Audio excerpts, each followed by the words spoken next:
کہ اللہ اچانک حکم لائے قبلے کو بدلنے کا. سنو بہت توجہ سے، بہت اہم باتیں ہیں. حکم لائے قبلہ بدلنے کا، دیکھنا چاہتے ہیں کہ کون نبی کے ساتھ ساتھ پلٹ جاتا ہے بیت المقدس سے بیت اللہ کی طرف، اور کوئی نہیں کہا نہیں جی وہ پہلا قبلہ ہی صحیح تھا، بس اس کو بدلنے کی ضرورت نہیں تھی.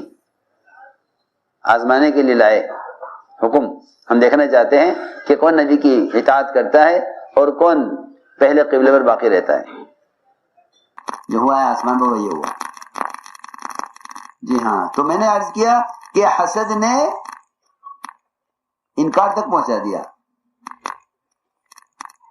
کس نے کہاں پہنچا دیا؟ انکار تک. میں کچھ ضروری بات عرض کر رہا ہوں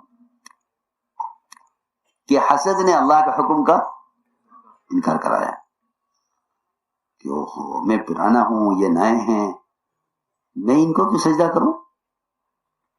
حسد، ابلیس کو حسد نے مارا ہے. جی ہاں، ابلیس کو حسد نے مارا ہے. جی ہاں، تکبر بھی حسد سے پیدا ہوتا ہے. تکبر، جی ہاں، حسد سے تکبر. میں بتاؤں آپ کو کہ حسد کبر کیوں ہے؟ کیونکہ قرآن میں ہے ابا واستکبرا، کہ انکار کیا ہے تکبر کی وجہ سے. انکار کیا ہے تکبر کی وجہ سے. تو حسد سے کبر پیدا ہوتا ہے. حسد سے کبر پیدا ہوتا ہے، کیونکہ حسد کا اصل مفہوم اور حسد کا اصل مطلب ہے اللہ کی تقسیم سے اختلاف کرنا. اللہ کی تقسیم سے بہت بنیادی بات ہے. اللہ کی تقسیم ہے. کسی کو اللہ نے مال دیا، کسی کو علم دیا، کسی کو تقوی دیا، کسی کو کوئی صلاحیت دی، کسی کو کوئی صلاحیت دی، کسی کو عہدہ دیا، کسی کو حسن جمال دیا. تقسیم ہے اللہ کی. یہ کیا کہے کہ آپ کے پاس یہ کیوں ہے، یہ کیوں ہے آپ کے پاس؟ یہ براہ راست اٹیک اللہ پر ہے کہ اللہ آپ نے اس کو یہ کیوں دیا. بالکل ابلیس کے انکار کا اور ابلیس کے کفر کا سبب یہی ہوا کہ آپ نے آدم کو یہ درجہ کیوں دیا کہ آپ مجھے حکم کرے کہ سجدہ کروں. یہ مسئلہ سجدہ کرنے کا نہیں تھا، مسئلہ آدم کے مقام کا تھا. ہماری بات سمجھ میں آ رہی؟ جی ہاں. اس لیے فرمایا کہ حسد نہ کرو ایک دوسرے پر، بلکہ رشک کرو. اے اللہ تو نے اس کو یہ دیا ہے، مجھے بھی دے دے. صحابہ کا معمول یہ تھا کہ جس کو آگے بڑھتا ہوا دیکھتے تھے اس کے پیچھے ہو جایا کرتے تھے. جس کو آگے بڑھتا دیکھتے وہ اس کے پیچھے ہو لیتے، بھائی چلو ان کے ساتھ ہو جاؤ، یہ آگے جا رہے ہیں. یہ نہیں کہ میں پرانا ہوں یہ نئے ہیں، میں بڑا ہوں یہ چھوٹے ہیں، یہ نہیں. آپ نے فرمایا کہ یمنی تلوار کون لے گا؟ تو عمر کھڑے ہوئے. حضرت عمر رضی اللہ عنہ فرمایا کہ میرے بعد نبی ہو سکتے تھے، عمر نبی ہو سکتے تھے. یہ درجہ اور یہ صلاحیت. وہ کھڑے ہوئے، ان کو تلوار نہیں دی. فرمایا تلوار کون لے گا؟ حضرت زبیر کھڑے ہوئے، ان کو بھی نہیں دی. فرمایا تلوار کون لے گا جو اس کا حق ادا کرے؟ وہ حق کی بات آئی تو یہ دونوں ڈر کے پیچھے ہٹ گئے. یہ نہیں کہ ہم حقدار ہیں. جی ہاں، آپ نے یہ فرمایا تو کون اس کا حق ادا کرے گا؟ دونوں ڈر گئے، ڈر کے پیچھے ہٹ گئے، ڈر کر پیچھے ہٹ گئے. ہاں، حالانکہ دونوں پڑھے، دونوں پرانے، دونوں ڈر گئے کہ نہ بھائی حق ادا کرنا ہماری بس کی بات نہیں ہے. حق ادا کرنا یہ ہمارے بس کی بات نہیں ہے. تو تیسرے اعلان پر ابو دجانہ کھڑے ہوئے کہ اللہ یہ مجھے دیجئے، میں اس کا حق ادا کروں گا. اللہ اکبر. زبیر رضی اللہ تعالی عنہ ابو دجانہ کے ساتھ میدان میں گئے. ہاں، یہ نہیں کہ ناراض ہو کر بیٹھ جاتے کہ لو بھائی ہم پہلے کھڑے ہوئے تھے، ہم پرانے تھے، ہم سے تو ہمیں دینی تلوار ان کو دے دی، ہمارے سے چھوٹے ہیں، ہمارے بعد کے ہیں. جہاں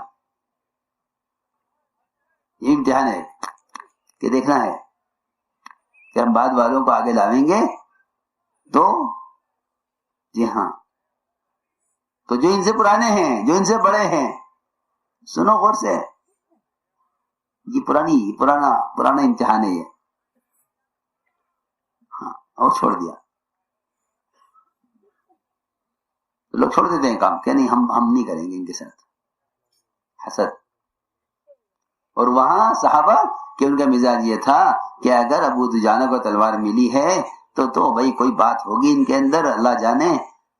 کیونکہ قرآن یہ کہتا ہے کہ بہت ممکن ہے کہ بعض یہ ماورے تم سے بہتر ہوں، مردوں میں بھی اور عورتوں میں بھی.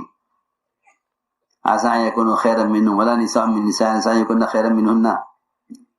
نہیں معلوم اللہ تعالیٰ کو کسی کی عادت پسند آ گئی ہو. ہاں بے شمار مثالیں حدیثوں میں ہیں، صحابہ کی سیرت میں ہیں. تو کسی کا ساتھ یہ سوچ کر چھوڑ دینا کہ میں پرانا یہ نیا ہے، یہ کوئی بات نہیں ہے.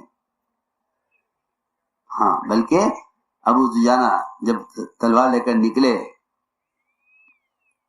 میدان کی طرف تو زبیر رضی اللہ عنہ ان کے پیچھے پیچھے ہو لیے، ان کے پیچھے پیچھے تھے. چلو دیکھو. وہ دیکھ کر کہا کہ ان کے عمل کو دیکھ کر فرمایا اللہ جانے اللہ کے رسول جانے کس سے کیا کام لینا ہے. ہم تو سمجھتے تھے ہم پرانے ہیں، اس سے تو اللہ نے وہ کام لیا جو ہم سے نہیں لیا. ہاں دیکھو روایت میں، جی ہاں اللہ نے ان سے وہ کام لے لیا جو ہم سے نہیں لیا. یہ فرمایا اللہ و رسول عالم، اللہ جانے اللہ کے رسول جانے. تو اس لیے میرے دوستوں عزیزوں آپس کے تعاون سے حسد روک دیتا ہے، آپس کے تعاون سے حسد روک دیتا ہے. اس سے اختلاف ہوتا ہے، ہم ان کے ساتھ نہیں دیں گے، ہم ان کے ساتھ نہیں دیں گے. حسد سے بھی اختلاف پیدا ہوتا ہے. اس لیے فرمایا کہ ایک دوسرے کا تعاون کرو. اور دیکھو یاد رکھو مدد کرنے میں، نصرت کرنے میں، ایک دوسرے کا تعاون کرنے میں یہ نہ دیکھو کہ یہ میری قوم کا ہے، میرے قبیلے کا ہے، میرے علاقے کا ہے، میری زبان کا ہے، میرے صوبے کا ہے، میرے رشتے دار ہے. نہیں، یہ کوئی وجہ تعاون کی نہیں ہے، یہ کوئی وجہ تعاون کرنے کی نہیں ہے. کہ تعاون اس لیے کرو کہ یہ دین کا کام ہے. میں سچی بات بتاؤں آپ کو، سچی بات بتاؤں آپ کو، اگر تعاون کرنے والے دین کی بنیاد پر تعاون کریں تو امت جمع ہو جائے گی.